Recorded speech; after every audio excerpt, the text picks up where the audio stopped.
Welcome to the Human Experience Podcast, the only podcast designed to fuse your left and right brain hemispheres and feed it the most entertaining and mentally engaging topics on the planet.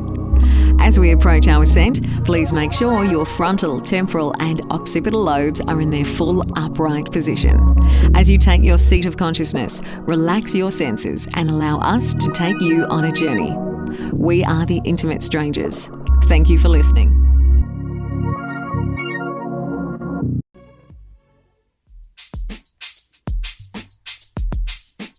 Ladies and gentlemen, welcome. We have planned an incredible episode for you guys this evening. We are going to be looking at the mechanisms of how exactly the brain works on a neurological, psychological, and physiological level in regards to creating the life that we want. The book we're going to be covering is called Innercise,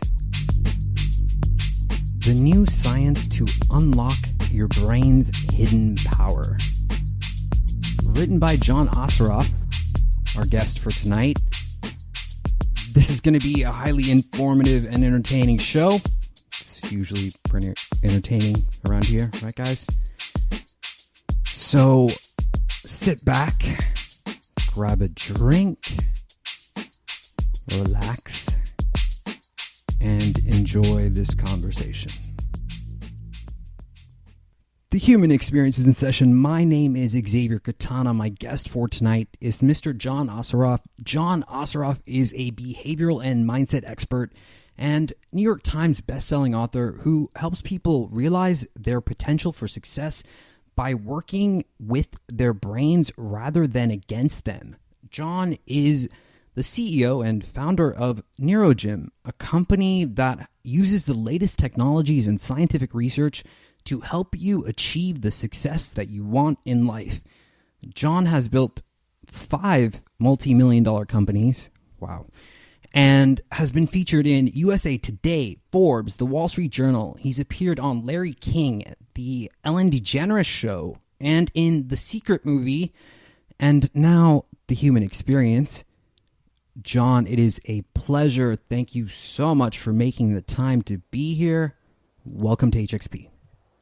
Thank you so much. And I'm so excited to be sharing hopefully some pearls of wisdom that people can start to apply in their lives right away.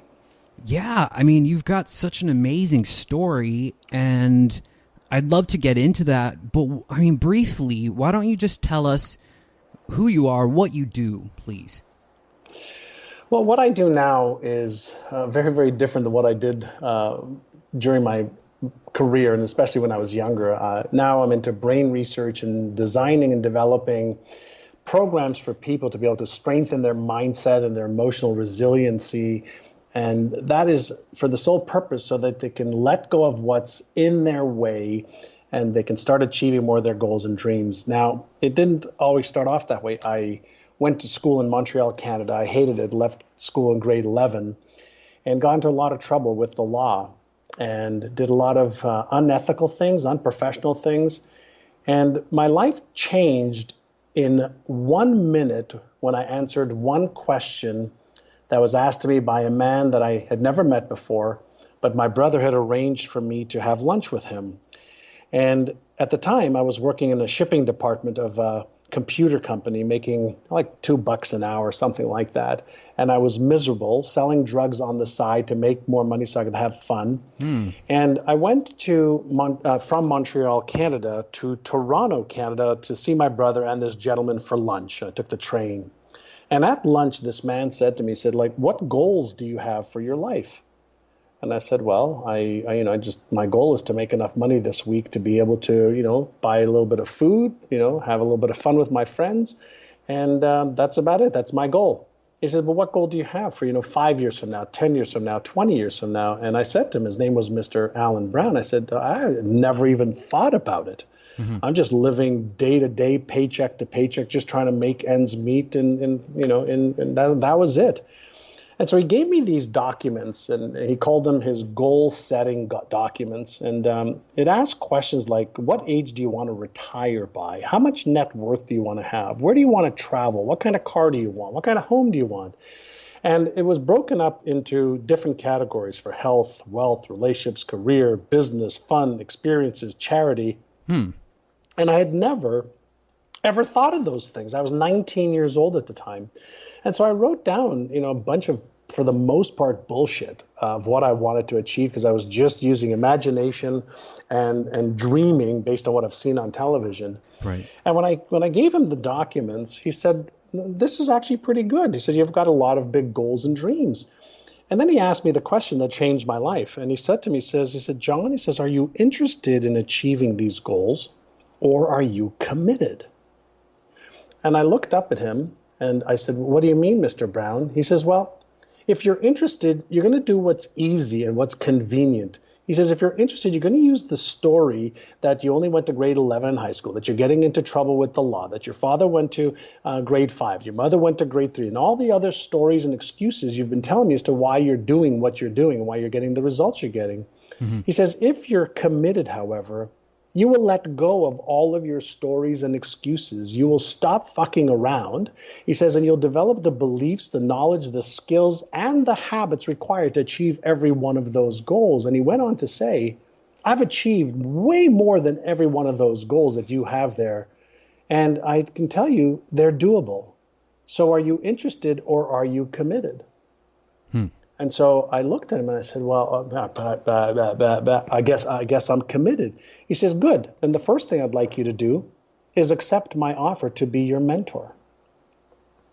And I go, excuse me? He says, accept my offer to be your mentor. I says, oh, okay, great. I accept. And he shook my hand. He says, great. The next thing I want you to do is go back to Montreal and move here to Toronto. I said, move to Toronto? I don't know anybody here. I don't have any money. I don't have an apartment. I don't have a car. He says, are you interested, or are you committed? I said, well, I'm committed, but he says, there's no buts when you're committed. So I said, okay, I'll move to Toronto.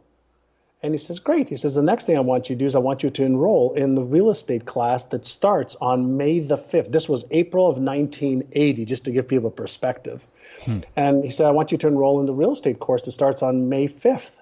And I go, real estate course? I don't have any money to go to the real estate course. I hate school. I didn't do well. They kicked me out. I left in grade 11. He says, are you interested, or are you committed? He says, you got to stop this way of behaving. I said, but I don't have any money to enroll in real estate school. He says, well, make the commitment first. You'll figure out how to get the money.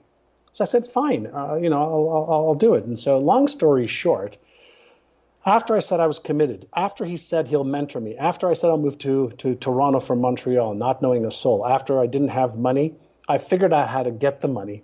I moved from Montreal to Toronto. My brother let me stay with him, and I enrolled in real estate school May 5th, 1980. I took classes from 9 to 5 every day for 5 weeks. And I remember this like it was yesterday for one simple reason.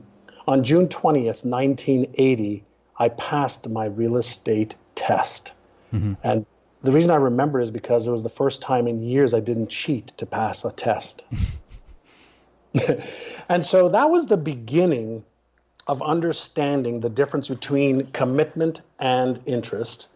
And then he started to train me, to teach me, to mentor me every day. He had me working to upgrade my knowledge and my skills. And I made $30,000 my first year working with him. And to put into perspective, my father, who was a cab driver, made $25,000. And then he kept upgrading my knowledge and my skills and my resolve and my habits. And I made $151,000 when I was 20 years old. And that was the beginning of my life's transformation, is understanding the power of a decision backed by action.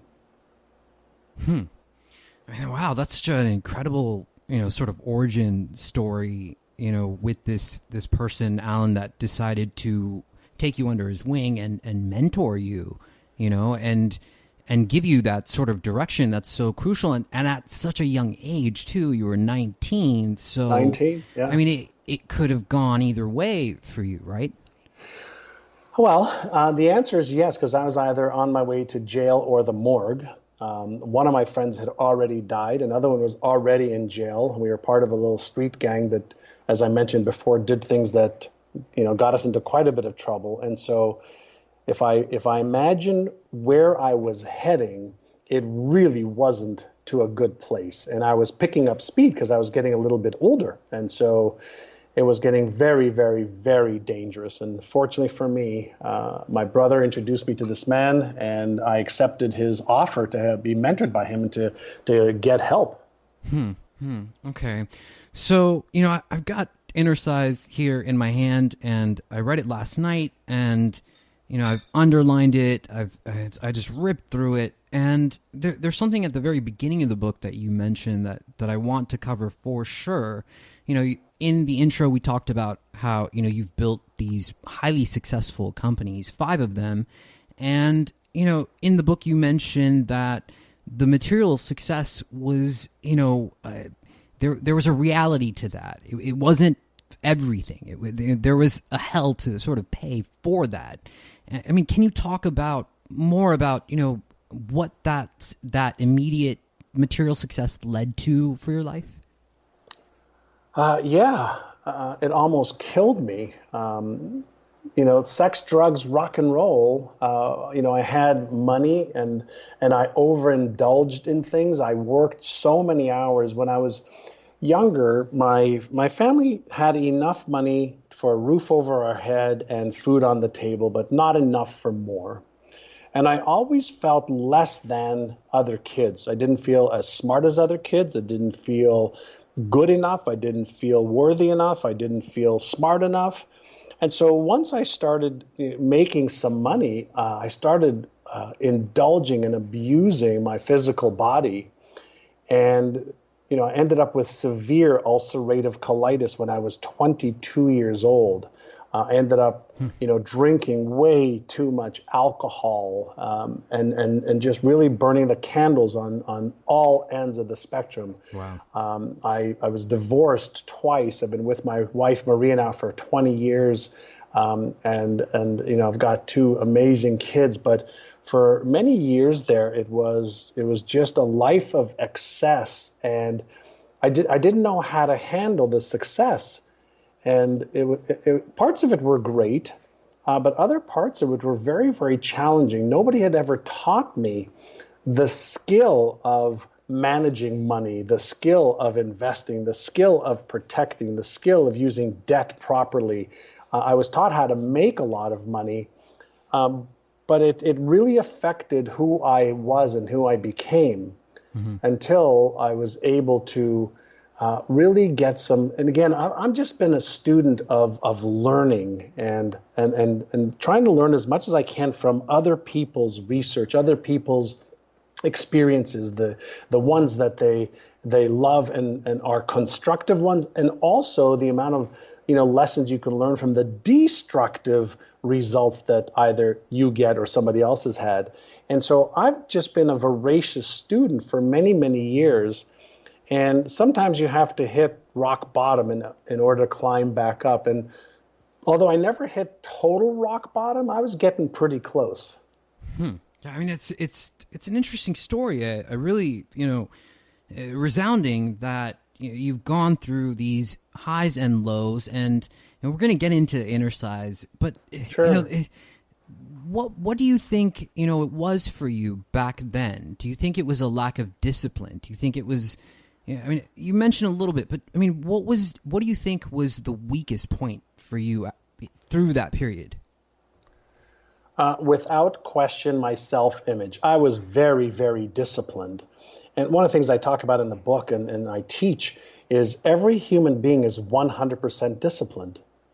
And a lot of people say, I don't have discipline. Yes, you do. You are 100% disciplined to your thoughts, to your emotions, to your behaviors, to your existing results. Now, you may not like them, but don't confuse them that you are disciplined to either take action or not take action, to waste time or not waste time. That is a discipline. A lot of people think that disciplines are only positive disciplines, and they're not. You can have disempowering disciplines. You are disciplined to watch TV for 3 or 4 or 5 hours a night. You're disciplined to start a book and not finish it. You're disciplined, whatever behaviors that are a combination of your thoughts, emotions, feelings, sensations, behaviors, and results that you have, you are 100% disciplined to achieve that. And the key, and one of the reasons I wrote this new book about the brain and about really taking control of it, is we have to learn how to change using the latest brain research to make change easier. Not easy, because it's not easy, but there are ways to make it easier when you understand a little bit about the different circuits in the brain that turn on or off as a result of either external or internal cues. Then you could be much more proactive in changing your thoughts or emotions or behaviors. And that is really what I wanted to share. You can have the best laid plans in the world, the greatest desires, goals, and dreams in the world. But if you don't know how to manage and master your own inner game, you will never achieve those goals. For sure. For sure. So, okay, let's get into it. So, Innercise, you talk about the way that our brains have evolved, and you talk about, namely setting versus achieving goals. And there's something, a difference between how we set and how we achieve those goals. And then you relate that to the two different priorities of our brain and how that might be sort of interfering with our attempts at success. So what are the two routes to this? And tell us about Sure. this. So everybody, if I can have everybody who's listening to us right now, just imagine that you're part of a band or an orchestra, whichever you prefer, your favorite band or an orchestra. There's somebody who plays, let's say, the guitar, somebody who plays the piano, somebody may play the trumpet and the piano. So let's say there's 4 members of the group. What we know about the brain is that there are different parts of the brain that are responsible for different aspects of whether it's emotions, whether it's behavior, whether it's motivation, whether it's happiness or sadness. There's different parts to our brain. And so we know that there's a part of our brain called the left prefrontal cortex, or what I prefer to call is the Albert Einstein part of our brain. It's over your left eye, behind your skull. It's the LFP, left prefrontal cortex. And this part of your brain's responsibility is to imagine what you would love to have, to choose this or that, and come up with all the reasons why you want it. So it is responsible for that. That's Albert Einstein. Now, there's another part of your brain that I call is Frankenstein. And Frankenstein, as soon as Albert Einstein has all of these great ideas, Frankenstein's responsibility is to go into your memory bank and say, okay, hey, every time you have thought about this, or every time you've read about this or have seen this, what could go wrong? What pain looms, just in front of you? Like, could you get physically hurt? Could you get emotionally hurt? Could you get financially hurt? Could you get spiritually hurt? And so Frankenstein brings up almost in nanoseconds all the reasons why you shouldn't go ahead. So imagine Albert Einstein's got his foot on the gas, but Frankenstein's got his foot on the brake, and you want to achieve these goals. And you're wondering, why the F am I not taking action? Why am I procrastinating? And the answer is because you haven't gotten Frankenstein to set aside to allow Albert Einstein and the motor cortex and the motivational center of your brain to activate the behavior necessary in order to achieve that goal. And then, even when you do think of doing that, and you move Frankenstein over to the side, another part of your brain says, hey, but what happens if you do this and you fail? Then will you be embarrassed? Will you be ashamed? Will you be ridiculed? Will you be judged by your sibling, mother, brother, sister, coworker? And as soon as the fear center activates, then you go, oh, you know what? Maybe I should just go get an ice cream or watch Netflix show that I really want. Let me be safe there. Right. And so there's several different parts of our brain that we know will work for us and others that activate to protect us. And so when we understand the hierarchy of the brain, the evolution of this organism, your brain is not an organ, it's a living, breathing, developing organism. And what I mean by that is this. Number one for this organism is safety above all else. Right? So if there's anything that you're thinking of doing or want to do, and there's any type of potential or real danger, brakes go on. Sure. Stress levels go up.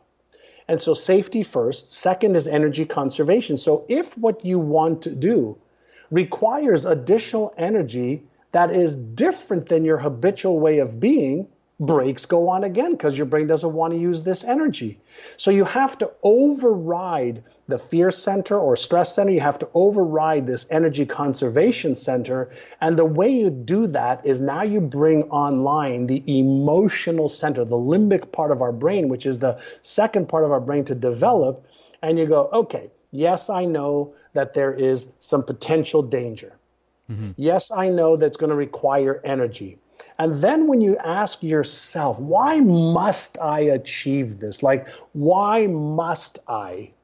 Like, what will happen to me if I don't? Who will I become if I don't? What will I feel if I don't? What if I don't give this my best shot? So you can use negative consequences of not taking action, and then you can shift your emotion and go, okay, now when I do take action, and I grow, I become more, I learn, I evolve, I achieve some successes, then is that what I want? And when the answer is yes, yes, yes, then we start to override this protective mechanism in our brain. And the motor cortex starts to rev up its engines, and the nucleus accumbens and insulin in the brain, the dopamine, feel-good neurochemicals activate. And then we get a little burst of adrenaline with dopamine, and we start taking action. Then, holy shit, it's exciting, it's scary at the same time. But now we're in action, doing the thing that scares us, doing the thing that maybe is a little bit risky.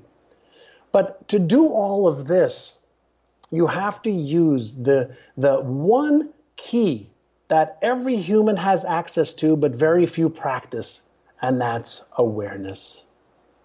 Is awareness of my thoughts, awareness of my results and what causes them, awareness of my emotions that are triggering these feelings that I don't know what to do with. And when we become aware of thoughts, emotions, feelings, sensations, and behaviors or lack of behavior, then we can shift, and I call that, anyway, then we can shift into what is it that I really, really want to do?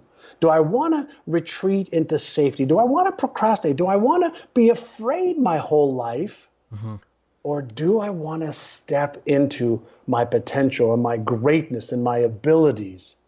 And almost every person says, I want to do the latter. I want to step into my greatness. Can you show me how? And then we can say, great, of course we can show you how, because every single result that every person that's listening to right now wants to achieve, somebody's already done it. So the how-to is the least of your problems. Interesting. Yeah, I love the way that you spelled that out. There's a lot to unpack there. Yeah. But, from what I understand, it's almost as if your brain is wired to keep you in the sense of a comfortable place. It's a defense mechanism, it's a survival mechanism, and that's how we are wired. So, when we put ourselves into this place of risk or into this place of something new, when we're moving outside of our comfort zone, it becomes like this sort of trigger. It triggers this fear, and that is a wall that we just sort of slam into. So, using my analogy, how do we train our brains to sort of see that wall, understand that wall, and then get past it? Sure. So the first Innercise that I teach in the book has a lot to do with the sympathetic and parasympathetic nervous system in the brain. So when we're under stress, and our brain identifies stress as any time we're out of our comfort zone. So just to give people a visual, imagine that the room that you're in or the car that you're in while you're listening, there's a temperature setting for whatever you set it at, 70 degrees, 68 degrees, 72 degrees, or 22 degrees Celsius, depending on where you are in the world. Let's say you have it at a certain setting. That's the comfort zone that is set.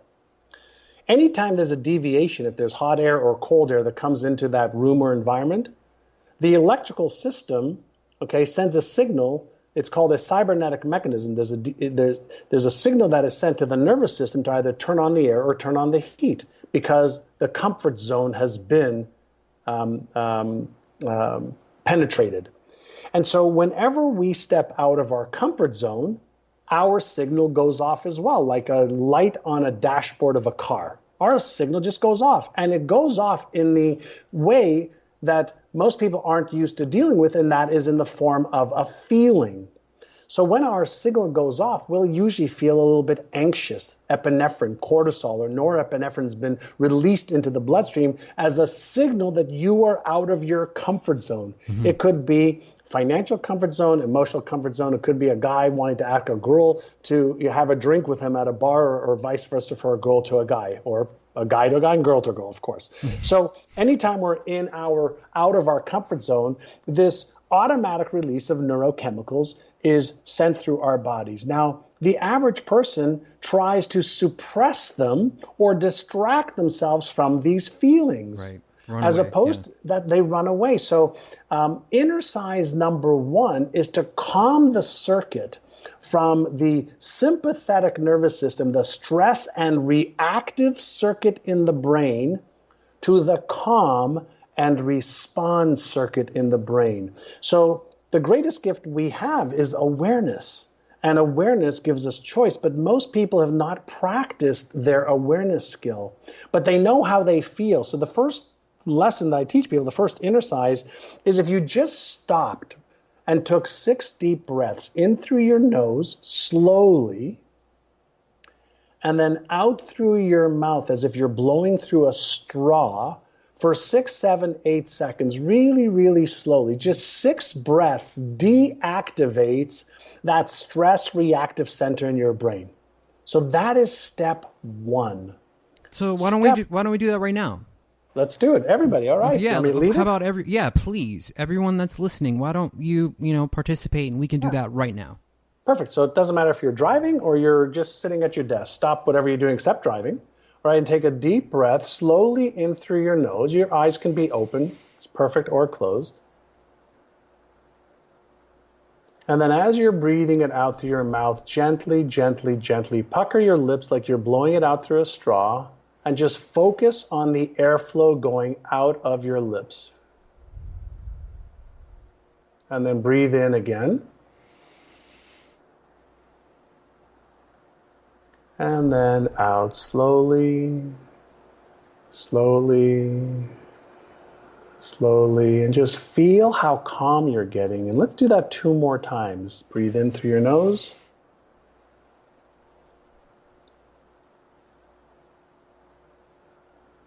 And out through your mouth at your own pace. The slower, the better. Mm-hmm. And the more focus you can have on the inflow coming in through your nose and the outflow going through your mouth as if you're blowing out through a straw, the quicker you deactivate the stress and reactive state. So what happens is when we are stressed out or fearful or worried or anxious or in panic, the first thing we want to do is deactivate the stress center because it shuts down the thinking center of the brain. We can see in fMRI studies, functional magnetic resonance imaging studies, blood flow leaving the thinking, imagination, genius part of your brain away from there to the stress centers of your brain. So the first thing we want to do is let's get calm so we can choose and respond. So in this calm, relaxed state, you bring on that Einstein part of your brain back online. Mm-hmm. And then if you do Innercise number 2, it's called AYA, A-I-A. Okay. And AYA stands for awareness. Awareness of what are my thoughts, feelings, sensations, and what have my behaviors been, or what are my behaviors right now? Mm-hmm. And is this what I want? Are these thoughts, emotions, feelings, sensations, behaviors going to move me towards the goals that I want to achieve or away from them? Mm-hmm. Or am I going to be recreating the exact same goals as I have for the last month, 3 months, 6 months, 12 months? Or am I focusing on the new goals that I want? And when you're doing this Innercise of awareness, you must, and I repeat, you must do it without judgment, blame, shame, guilt, or justification. No judgment, blame, shame, guilt, or justification. Just pure awareness, because what we're actually experiencing is history. We're looking at what happened before we were aware. And that gives us an insight to the I, because the I in Aya is, now what's my intention now that I'm aware? Mm-hmm. Well, my intention is to be happy. My intention is to be refocused on my goals. My intention is to take action and go and ask that girl, if she'd like to chat a little bit. My intention is to leave my job and find one that I love. My intention is to start this business. My intention is to write this book. My intention is to finish this paper. My intention is fill in the blank. And then the only thing you need to do next, which is the third A, or the second A in Aya, AIA, is what is one small, easy step you can take towards that intention. Not what's 5 steps, not 10, not 3, 1. And the reason we want to do 1 is we don't want to reactivate the fear or emotional center in our brain that may cause us to revert back to our comfort zone. What we want to do is start to become more aware. We want to start setting our intentions deliberately, and then we want to develop the habit of taking the actions we know will help us achieve our goals deliberately, so that we develop this new habitual pattern of being in control. Mm-hmm. And what happens is when you develop this neuro muscle of self-confidence, of awareness, of intention, and of behavior, then you are able to achieve every goal that you want to achieve. Okay. So John, let's rewind a little bit, and I'm getting some feedback about the exercise, and one of the questions, and something that I'm wondering as well, like when you're in that panic state, it's sometimes difficult to really slow down because everything seems like it's moving so fast. It's difficult sometimes to remember to just, stop and breathe. It's something that simple, So how can we kind of train ourselves to be better at in the moment while Great question. Great question. So I want you to imagine that you want to become a Navy SEAL. Just pretend for just a moment you want to become a Navy SEAL. Well, sure, you have to have the physical stamina and abilities. Of course you do. But you also have to have the emotional and the mental abilities too, right? Mm-hmm. Well, what if I shared with everybody that's listening right now that awareness is a skill you can get better at? Managing your emotions are skills you can get better at. Focusing your mindset is a skill you can get better at. And the reason I'm using the Navy SEALs as an example is many years ago when the Navy SEALs were putting people through their Navy SEAL training, there was one part of the training that most Navy SEALs failed. And that was their final test when they went underwater, fully geared up with all of their scuba equipment, with 3 instructors who shut off their air, played with their mask, pulled their BC unit off of them if they could, took the regulators out of their mouth. And basically what happens in a state of panic, you just bolt right up to the top of the water. Sure. And as a Navy SEAL or an astronaut or a firefighter or a police officer, you can't do that. Because not only will you die, but other people may die. And what they realized was that when they panicked, most people will divert back to their training. So they trained these Navy SEALs before their final test on how to have mental and emotional control so that when they felt this incredible surge to panic and bolt up to the top of the surface, they would actually start to breathe and calm themselves down. Now, they started to practice this every day. They started to practice a little bit of breathing and awareness every hour for 2 or 3 or 4 minutes. They used mental contrasting, a technique that we teach in our book, Innercise, where you can actually put yourself in the most stressful situations in your mind, feel the surge of that cortisol and epinephrine and norepinephrine, and then calm yourself down. And if you just took 3 minutes or 2 minutes every hour to practice and to become more aware, you would build this neuromuscle of awareness. You would build this neuromuscle of control. You'd build this neuromuscle of focus. You'd build this neuromuscle of confidence, and then you'd be able to do it for yourself. Now, I'll share a story with you that may help. Sure. My wife just had her, unfortunately, second back surgery in 6 months, 6 weeks ago. And there was a complication when they did one of the procedures. And about 30 days ago, after the third surgery was done, she had to have 2 surgeries in one. She panicked here at the house. And I was in a meeting in my home office with somebody. She says, "Hey, honey, can you come upstairs? I need to talk to you." I said, "Sweetheart, can it wait?" She goes, "No, honey. I need to go to the hospital right now." And when I walked upstairs, her eyeballs looked like they were coming out of her head. And she says, "I need to go to the hospital right now." I said, "Okay, great. Do you trust me?" She goes, "Yes." Then look straight into my eyes and breathe with me, just 6 breaths, and then I'll talk to you. She goes, "Okay." So we did the 6 breaths.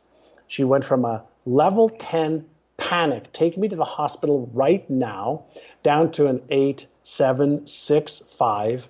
At 5, I said, "What's going on?" She told me that she couldn't feel her left leg. She thought that maybe she had a blood clot. I said, "Great, let's do another 6 breaths." We did that. By the time we got to 3 and 2, she was calm enough for us to call the doctor who did the surgery. And why am I sharing this? I'm sharing this because first you learn how to do it for yourself, and you can do it with others. This is all about emotional control. We don't get into a panic state unless our brain has run away with what if questions and loops. So what if I have a blood clot? What if I die? What if I get into an accident? What if I fall? What if I break my leg? What if I lose this? We don't get into panic before we're in a state of anxiety. So when we're in a state of anxiety, we can become aware of our feelings, but you have to practice becoming aware of these feelings. The only thing that a feeling tells us is that our emotional center has released a chemical. So we can have feelings of happiness, sadness, shame, guilt, fear. All it tells us is there is a neurochemical reaction that's happened. Some of it I love. Others, I just don't like this feeling. And left unchecked, it exacerbates from anxiety to panic. Right. And so panic doesn't go from 0. I mean, listen, if you are on an airplane, like just happened a few days ago on one of the Delta flights and it dropped 30,000 feet in less than 6 minutes, you are going into panic unless you're the pilot who's been trained under those circumstances. Okay. So the way that I was imagining this was kind of being at the gym. Like you're not instantly going and lifting heavy weights. You're slowly building up to that point. Correct. And so to me, it's like before you get into that state of panic or even anxiety, you're practicing these techniques before that happens, and you're training yourself to bring yourself back to center. You're breathing. You're using this circuit, right? Absolutely. I mean, if you think about what do all professional athletes and musicians do before performance time? They practice. Well, when did we learn as humans to practice getting connected to our awareness muscle, our emotional muscles, our feelings? When did we practice?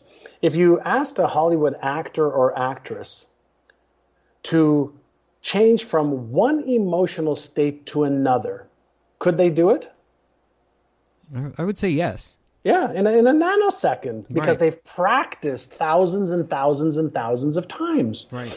We haven't been taught what are our core emotions. What are the ones, that motivate us to take actions? What are the ones that hold us back? Why? What's happening in my brain that's causing this disempowering state that I don't want to take action on a goal that I want to achieve? Mm-hmm. Right? There's something going on in the brain between the goal and the behavior. And what we are missing and lacking is an understanding of here's what's going on, here's why, it's perfectly normal, here's what to do about it so that I have more control, I have more personal power, and I'm able to take action and do the things that I know I should be doing and could be doing, and I actually want to do to enhance my life at every level. Yeah. I mean, it seems like fear is such a big part of this, such a big part It of is. that first wall. And I mean, you There's mentioned four this things. in Yeah, the book. there's four things. Yeah. Go ahead. The obstacles. Go ahead and talk about that. Well, there's 50 different types of known fears. There's actually more, but 50 main fears that every one of us deals with on a regular basis. But the four things that hold us back is, let's say you have a goal to make an extra $5,000 a month or $100,000 a month, or you want to write a book or start a business or leave a job or a person that you're not happy with. So there are four things that will usually get in our way. It's either one of four, two of four, three of four. It could be four of four. So number one, whenever we want to achieve something, it always is going to get bounced against our self-worth neuromuscle. Do I really believe deep down that I deserve that? Mm-hmm. Do I deserve that raise? Do I deserve that job? Do I deserve to have a successful business? Do I deserve that body? Do I deserve to lose weight and keep it off and draw attention to me? Do I deserve it? Love that. And if the answer is yes, then we're good on that one. But if there is any uncertainty, right? If there's any uncertainty, I don't know if I really deserve that. If there's any uncertainty, we trigger the fear center. And the fear center is, if I go after it and I achieve it and then I fail, then I'm going to disappoint myself and I might be embarrassed, ashamed, ridiculed, or judged. So why the hell even try? Yeah. Right? So that could be a circuit that's activated that deactivates motivation. We just don't do it. And we're not even aware that we're not doing it because of those reasons. Let's say we want to achieve a goal. And we have a fear of failure because we haven't learned that failure is feedback versus failure is me and my identity. So when we haven't learned how to frame fear in a positive way, or failure in a positive way, then failure may have a negative connotation in our subconscious mind. And why the hell would I want to feel the emotions of failure? And disappoint myself or my spouse or brother or sister or mother or father or business partner. I don't want to fail because I have a negative meaning to it. What if I have a fear of succeeding and losing my friends, or succeeding and then failing? What if I have a fear of being judged? What if when I was a kid, I got up in class and answered a question and I gave the wrong answer, and a few of my friends who I played with in the schoolyard ridiculed me for getting the wrong answer? Do you really think I want to step up in a team meeting and give an answer? Mm-hmm. No. And so self-esteem, self-worth is one. Fear is another one. What about limiting beliefs? Mm-hmm. What about if, I'm too young to do that. I'm too old to do that. I'm too Asian or Caucasian. Do you know the small town that I live in? Do you know how old I am? It's too late for me to do this. So when we have limiting beliefs, now they are the lens by which we see the world. Now they are the drivers of what we do or don't do. because we are driven more by our beliefs than we are than by our desires. Mm-hmm. And so if I have limiting beliefs, why would I ever override a limiting belief? If I don't have a structure for understanding that beliefs and fears and self-esteem are nothing more than patterns in our brain that have been reinforced from the time we were born till now, and that we can actually change the neural networks and patterns and deactivate limiting beliefs, deactivate disempowering habits, deactivate self-esteem issues, deactivate the disempowering patterns using the new science of neuroplasticity. And we could be deliberate, we could be conscious, and we could be aware of how to do that. Now I'm being empowered and I can let go of the stuff that does not serve me anymore. We are in an era right now where we can have so much more power because we own the most powerful tool in the known universe, your brain, but it did not come with a user's manual. Mm-hmm. Yeah. And that's why I wrote Innercise, is because I've been studying this for many, many, many years and using it in my own life and in the lives of tens of thousands of students of mine around the world that have participated in our, actually hundreds of thousands. And so we now know how to let go of traumas. We know how to let go of disempowering fears. We know how to activate motivation. We know how to feel better about ourselves. We know how to release depression or suppression that's holding us back. We couldn't be alive at a better time in our history, 107 billion inhabitants of Earth, and we get to bring forth everything we've learned to right now. The question, I'm going to come back to you. Are you merely interested in having a wonderful life, or are you committed because all the how-tos available to you now? Mm-hmm. Yeah, I mean, it's resounding, and I think everyone listening, I'm getting so many messages of people talking about how much this is all resonating for them, and for me as well. I get this way too, and I think. Do you think, John, that it also has to do with, this sort of creation mechanism of imagined fear, like the challenge between what is real and this sort of imagination part of our brain that is blowing out of proportion, what could happen? Well, of course, our brain is a predictive machine. It's consistently predicting what could happen in the future with the veil of safety first, right? So think about this. A baby on the 20th floor of a hotel, if the window's open, does the baby know that it shouldn't crawl out the window? The answer is no, because it has zero references. Now, an adult knows that because they've read about it, seen it, heard it somehow, some way, maybe on television or in newspapers. And so you cannot be afraid of what you don't have a reference for in your brain. Mm-hmm. So our brain is consistently, the biocomputer between your ears is consistently checking and balancing 400 billion bits of information per second from the outside world against what is in the memory bank within your neural circuits, trillions of neural circuits in nanoseconds, billions of seconds, to check and balance information up to half a second before you're even aware of it, to let you know, is there real or imagined potential danger there? Right. And it sends you the signal anytime either one of those is met with a possibility in your brain.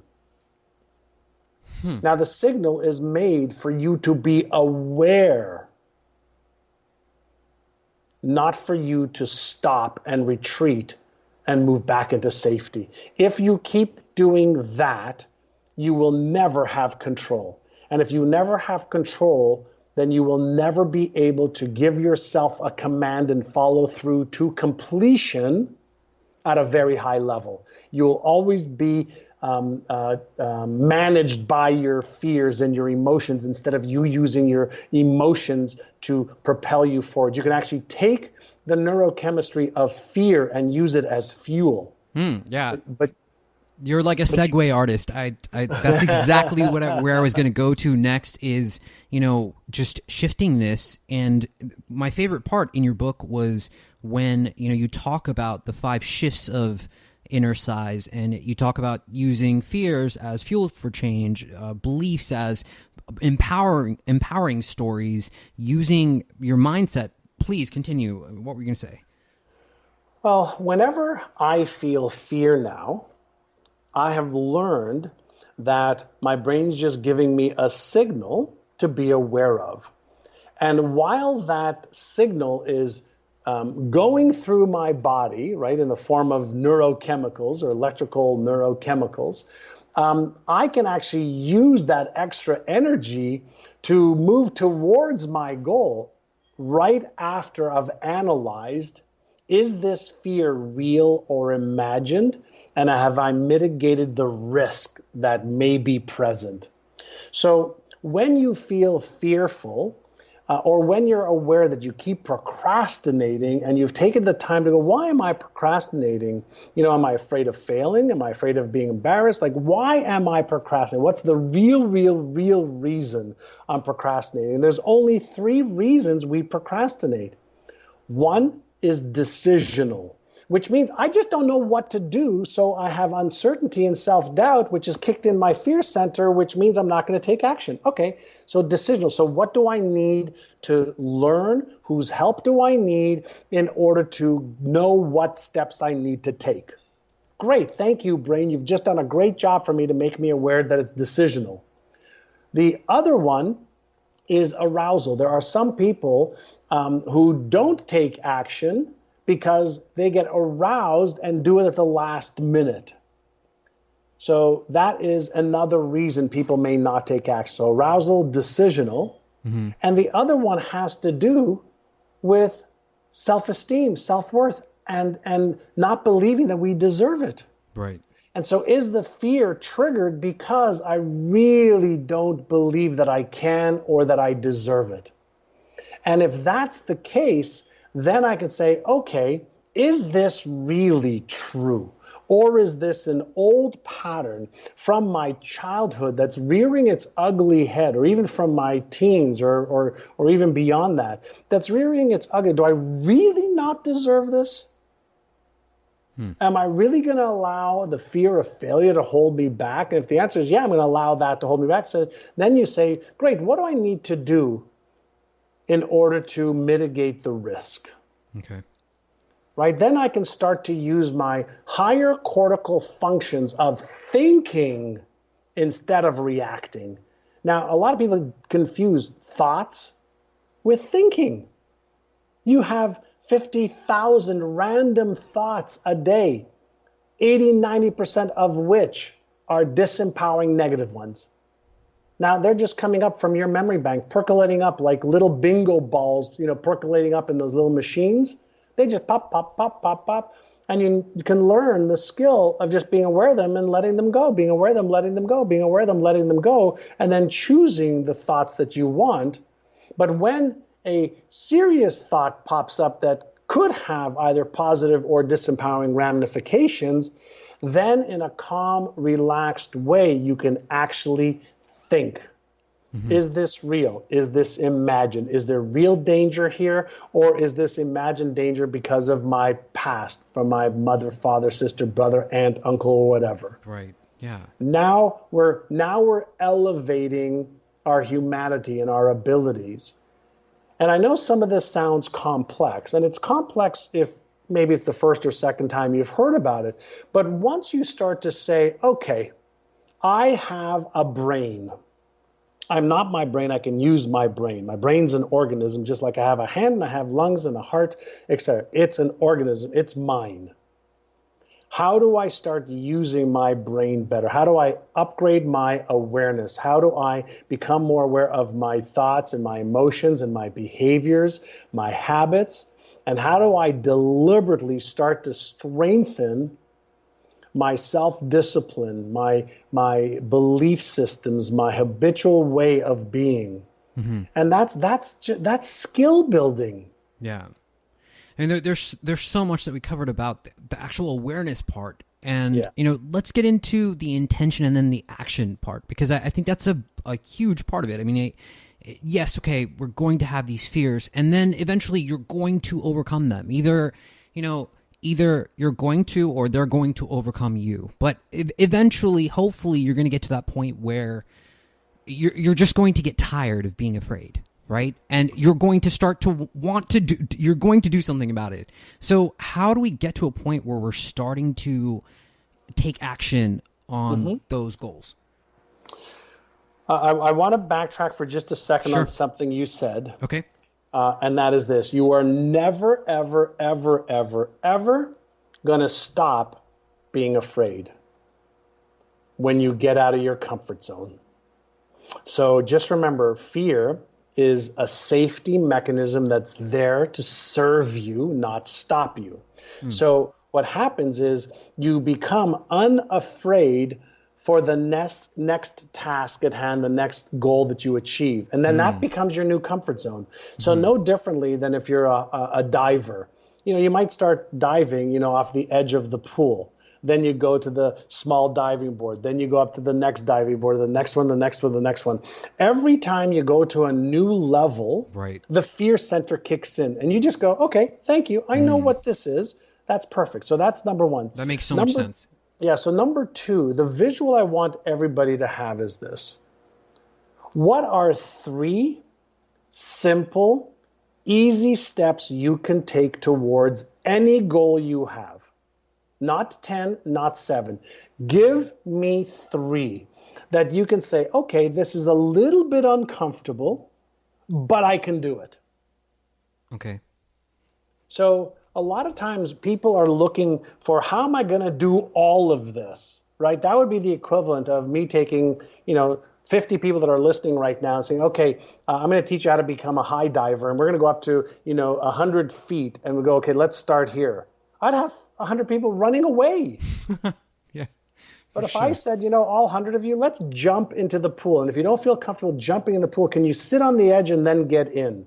And if you don't know how to swim, let me put a life jacket on you, then let's get in. And if you don't feel comfortable with that, let me get 2 instructors and a life jacket and a buoy to get you into the water. If I start you with just getting out of your comfort zone a little bit, I have stretched your abilities. And if I can repeat this with you for 100 days, now here's the magic number, everyone. It's actually 66, but I use 100. All the latest brain research shows that it takes about 66 days to create a new pattern in the brain that becomes a comfortable new pattern that starts to work without you even thinking about it. So if I want to lose weight, for example, and keep it off, or if I want to make more money, if I want to become better in sales, if I want to be better at communication or speaking, or whatever the case might be, if I can just do a little bit for 100 days, I will deactivate phase 1 of my fear center. Now, you could usually deactivate it way faster than that, but you can get comfortable with it with 100 days of a little bit of practice. So there's no action small enough. So even if you can take a little bit of a step towards that goal, even if it's small, that is something. It moves you towards it. Anything that is going to get you out of your current habitual way of being is what you want to do.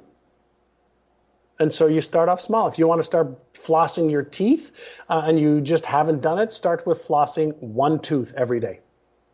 If you want to start exercising, you can start with just getting your running shoes and put it next to your bed and do nothing other than that. And then put your running shoes on and then just go for a walk in your apartment or house and then just go outside. The habit is more important than the intensity at first. Yeah. And the science of habits is that whatever you do consistently and repeatedly with spaced repetition is the new habit that starts to develop that overrides a habit that's used to activating automatically without thought. So we can build empowering habits that override disempowering ones or weaker ones. So you're repeating the behavior however small, added on to maybe your already existing habits until Absolutely. it becomes something that you're used to and normal for you. Absolutely. So you can start, for example, let's say you have a self-esteem issue where you really don't feel you're deserving enough. If you just wrote out an affirmation that went something like this: I'm so happy and grateful for the fact that I am now starting to feel worthy of the success I want. I'm so happy and grateful for the fact that I am now starting to feel worthy of the success that I want. And if you just read that and looked in the mirror, put it up on your mirror in your bathroom, and do something that I call brush and prime. So as you're brushing your teeth, just read it and just see if you could just accept it. And you might have a hard time believing it the first day, the 5th day, the 10th day, the 20th day, the 30th day. But by the time 30, 60, 90 days come of you just reading it, and then maybe even starting to feel it a little bit, you'll have imprinted that little affirmation or declaration by reading it, feeling it, and seeing it for 100 days into your subconscious mind. And then all of a sudden, you're going to notice that, oh, wow, you know what, I'm feeling a little bit better about myself.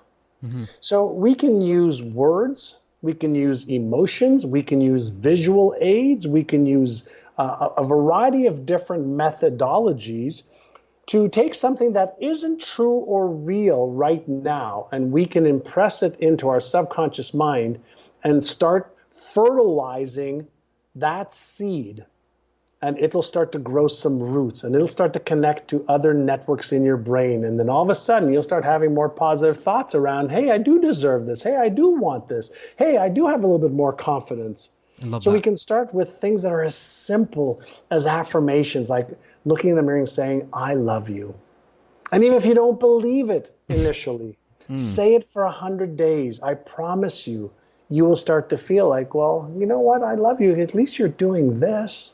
I love you. You know what? You're really kind to animals. You know, I love you. You're really a sweet person. You're really a caring person. So, John, let me bump you. I apologize for doing that. Go ahead. But, okay, so I love it. Let me give you a real world, sample-sized example. Okay, sure. We have a community set up, and there's I don't know, like 800 or 900 people in the community, and we have this section where we do this, daily breathing exercise that we do for a month. And what I've found after running the challenge for, a couple times now is that people get to the middle point or even maybe a third of the way through, and the novelty of it wears off. And it just becomes arduous and taxing to do. It's the simplest thing ever. You take 3 minutes. It takes 2 minutes to do this exercise. You're just breathing.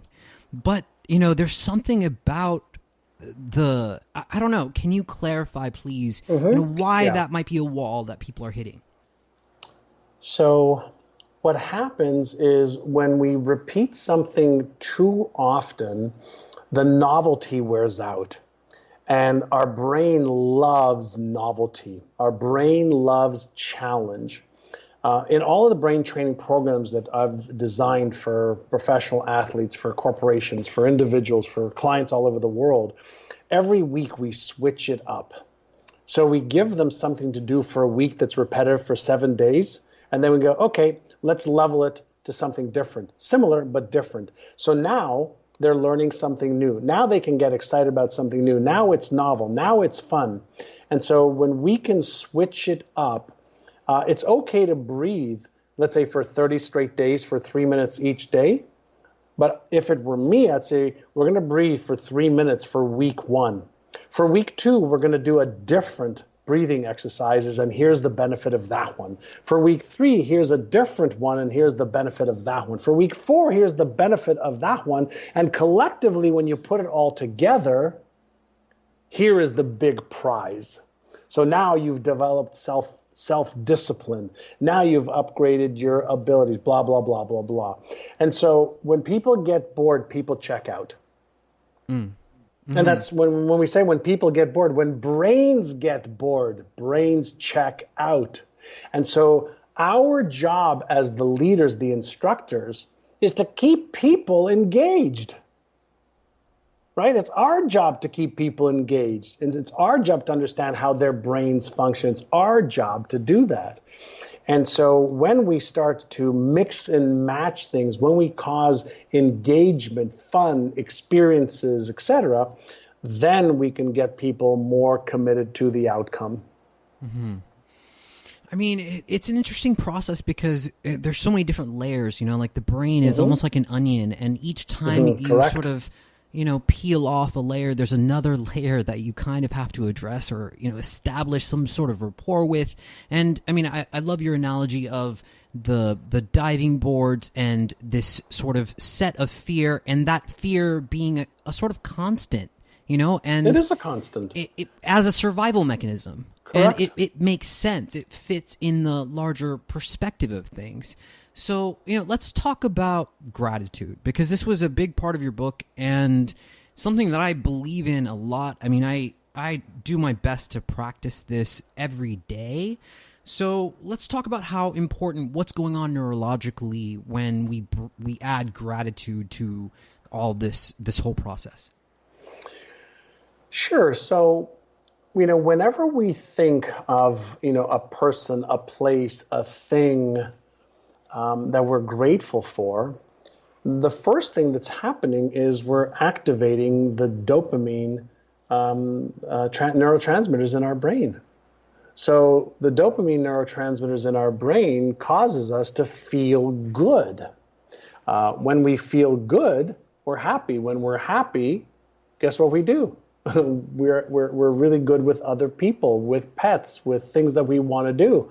So whenever we're talking about gratitude, the neural circuitry of gratitude is said to be connected to the neural circuitry of your spiritual self, the higher functioning part of who you are.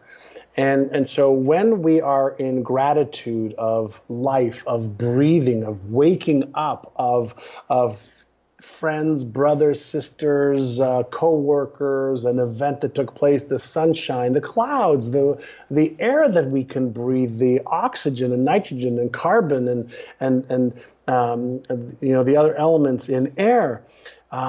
We are activating dopamine. We're activating serotonin. If we share it with somebody else, then we're activating oxytocin, the bonding neurochemical in our brain. And so when we feel good, guess what we do? We share that goodness with others, whether it's in a smile, in an act of kindness. We are motivated. We want to achieve more. We want to become more. We want to have more. And that is really, one of the best things that you can do. We want to do more things that make us feel good, and we want to do less of what makes us feel bad. We move away from things that are make us feel bad. We move towards things that make us feel good. So why not start and end every day in gratitude? Every morning when you wake up, there are people that didn't. Sure. Right? Every day that you put your feet on the ground, somebody didn't. And so why not start with, holy shit, I'm alive. Wow, thank you. Right. Right? And so let's start off with gratitude. And then at the end of the day, what are you grateful for the day? What worked? What lessons did you learn from the things that didn't? What can you be grateful for, if you wake up tomorrow? So there's always something to be grateful for. And what happens is everybody knows this, and in that, we are all made up of energy, and all this energy is interconnected, even though we may not see it because we have these 100 trillion cells that are coalesced into the sentient being called a human with a name and a body, right? That's we call as you. Mm-hmm. Whenever we are in this state of gratitude, we are affecting this quantum field that we are all in and a part of.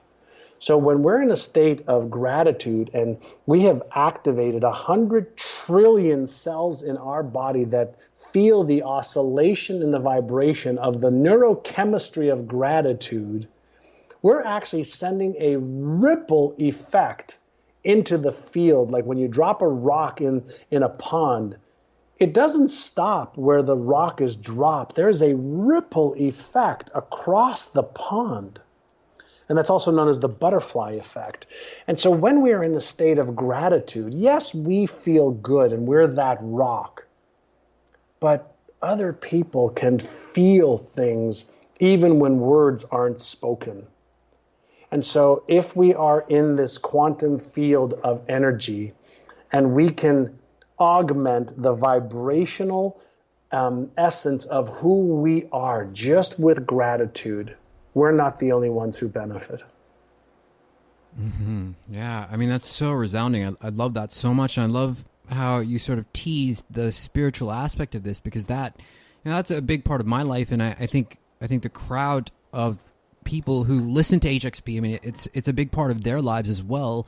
So, let's go there. Let's go a little bit deeper on that if we can. Let's talk about that connection to our spiritual selves, and I mean, are you someone who believes in, destiny or fate?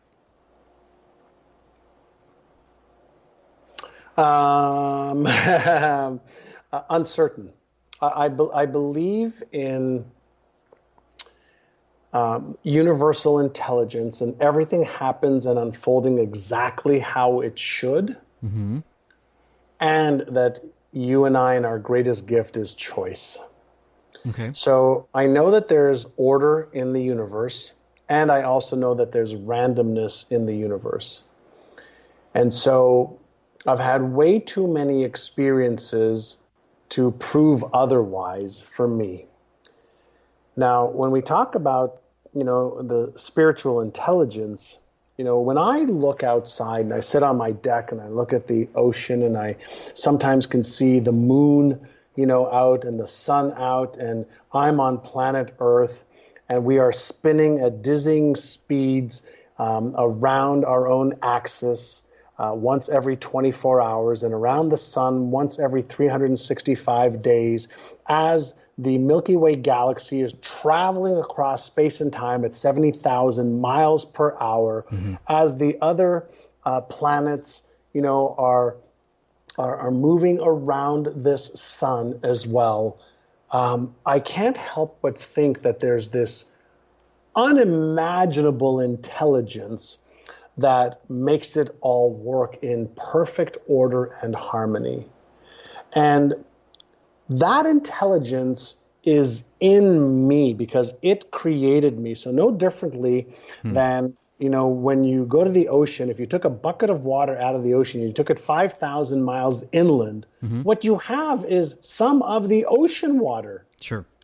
And so if this intelligence, my mother's egg and my father's sperm, vibrating packets of energy called quanta, came together, and through the law of transmutation of energy and gestation, I was created. And within me is all of the, the intelligence since the beginning of time. We're all pretty spiritual. That intelligence is within us. And the more I can remember that not only is it within me and within you, it is you. It is me. What you call it, I don't care. Water in English is water. In French, it's l'eau. In Hebrew, it's mayim. In Japanese, it's a different name, but it's the same thing. So the name is really irrelevant. What makes it all work, we have somehow evolved to be the most advanced physical representation of this spiritual intelligence that we're aware of right now. And so why not honor and love and respect yourself, knowing that's what you are, and that's what every human being is, and every plant and animal is. It was created from the source that does it all. Yeah, I mean, how could anything else be true? And I think if you study quantum physics, I mean, time and time again, this is being proven true. That everything is linked, everything is connected, and if you really examine this, it does, start to fit the picture of, what we're talking about today. And, I want to talk about, if we have time, John, if we could talk about, sometimes it feels like we're, here to learn a specific lesson, and maybe those lessons evolve and change through our lives, right? So, what if we are responding to those lessons in different ways? And how can we learn to adapt to that, possible fear response when those lessons in our lives come up? Does that make sense?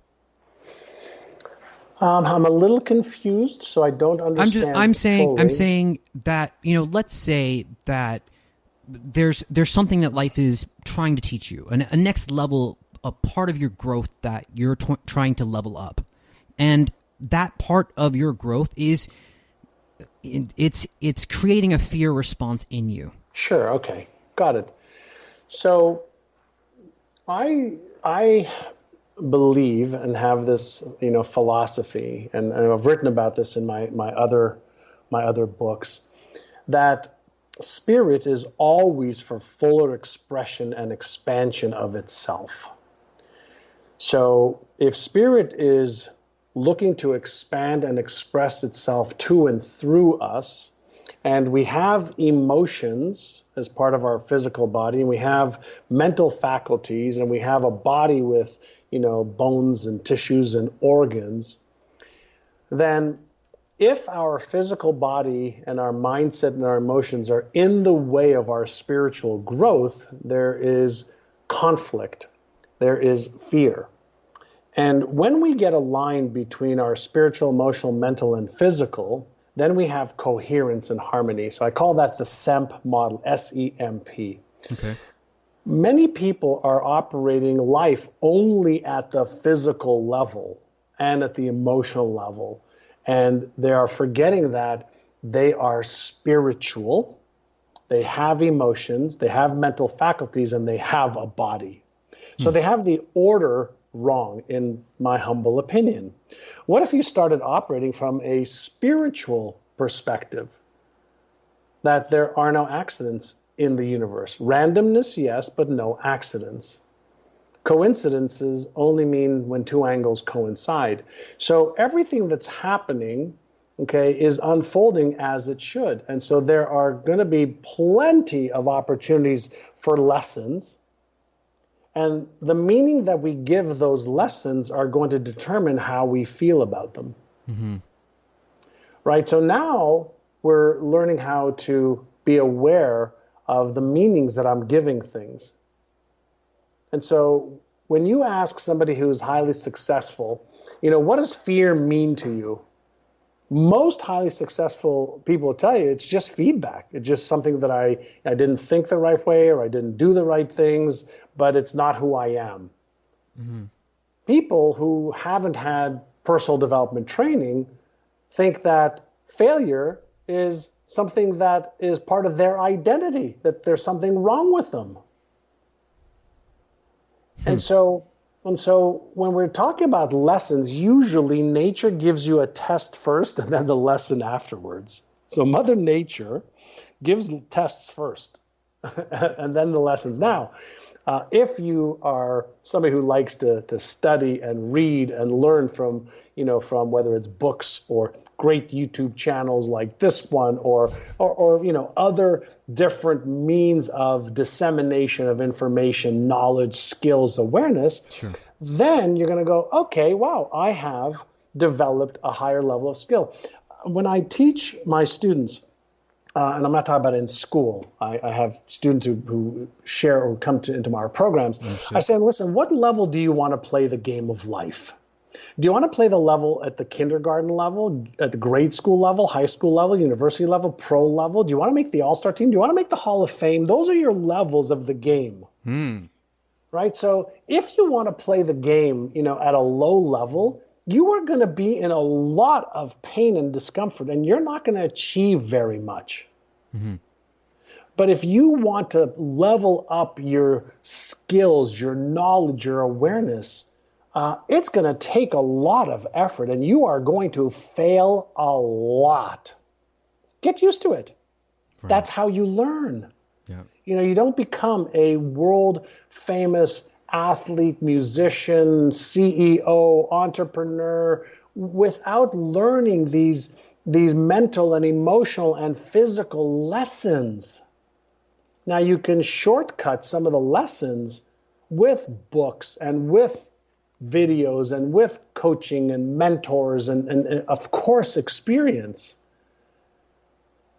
And so, but you first have to determine, like, what level do you want to play this game at? And we have the health game, the wealth game, relationship game, career game, business game, charity game, spiritual game. Like, how well do you want to play the game? How good do you want to get? And then, are you committed to getting that good, or are you only committed if it's really easy? Right? And this is where you have to build your tenacity and resolve muscle. This is where you've got to build your resourcefulness muscle. This is where you've got to build you've got to leave your quit muscle somewhere else. Mm-hmm. Yeah. Wow. John, I love it. We're so over time, man. Not that we had a time limit, but I want to, pay respect to how much time we set for this interview, and everyone's kind of like, no, don't end the interview yet. Keep going. So, if we could just wrap this all together, we kind of started at the microcosm, and then we started to evolve into this spiritual connection to our purpose of here in the game of life. So if you had to wrap this together for maybe someone who is struggling with a fear or goal in their life that they just haven't been able to tackle yet, if you're talking to that person, what do you say to them? Well, first I'll say to them, you're going to be okay. The first part is to acknowledge that I have these disempowering emotions that are not serving me. And I'm now committed to learning how to manage my emotions better. One of the things that, if I may, I'm going to ask you for permission, if I can share something about my new book that I did that's different than most books. Please.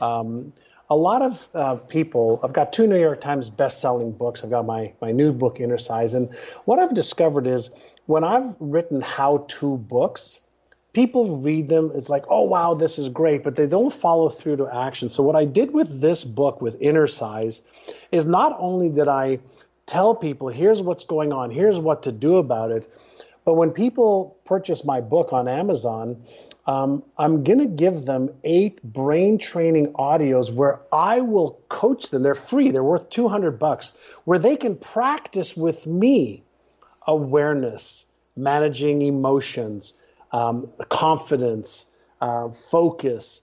And what I've done, instead of just selling somebody a book and giving them a great book, is start to practice with me as your mental and emotional and focus coach in your head for the next 30, 60, 90 days. All you got to do is buy the book if you want for, I think it's $14 on Amazon, and then download the audios for free and start to practice so you have more confidence and more self-control and more awareness and more resolve and tenacity. And so listening to somebody like me or anybody else talk or watching them, it's really a great first start. But you have to move from awareness and hope and prayer, and this sounds great, to you've got to take action to upgrade your knowledge and skills and abilities. And nothing beats that than practicing something that you want to get better at. For sure. John, I really appreciate your presence and, going over time a little bit here and, all the work that you've done. It seems like you've, really done your homework and, you've certainly maintained a level of success and that is resoundingly educational for, people who are learning from your work. So, where can people find your website, Where can people, you said Amazon, the book is available there. What's your website? Sure. For the book, I recommend people go and read about it at ignitemybrain.com, and then they can go to Amazon, buy the book, and then come and get all the bonuses there. There's a whole bunch of videos that I give them as bonuses and audios I'm going to give them as bonuses. So ignitemybrain.com to find out more information about the book, and then go and get it on Amazon. Number 2 is I'm all over social media. So I have an Instagram following at John Assaraf and a Twitter following at John Assaraf. Okay. And then every Tuesday I do a Facebook Live training on my Facebook fan page.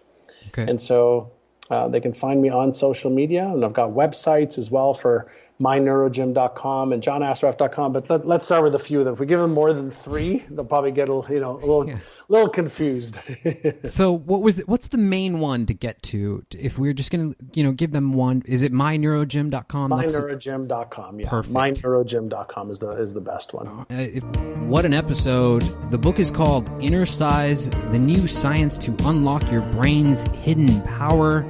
My guest, John Assaraf. And guys, that's going to do it here at HXP. We will certainly be back next week for another live broadcast. If you're not subscribed to us on YouTube, click subscribe, click the like button if you want to. One other thing, if you're listening to this via podcast, please get over to iTunes, leave us a review, positive or negative, whatever you think about the show. It really helps us stay relevant. One of the most common things that I hear from people is, why hadn't they discovered our show sooner? So I thank all of you for listening. Without you guys, this would not be possible whatsoever. So if you've made it to this point at the end, thank you so very much. We will be back next week.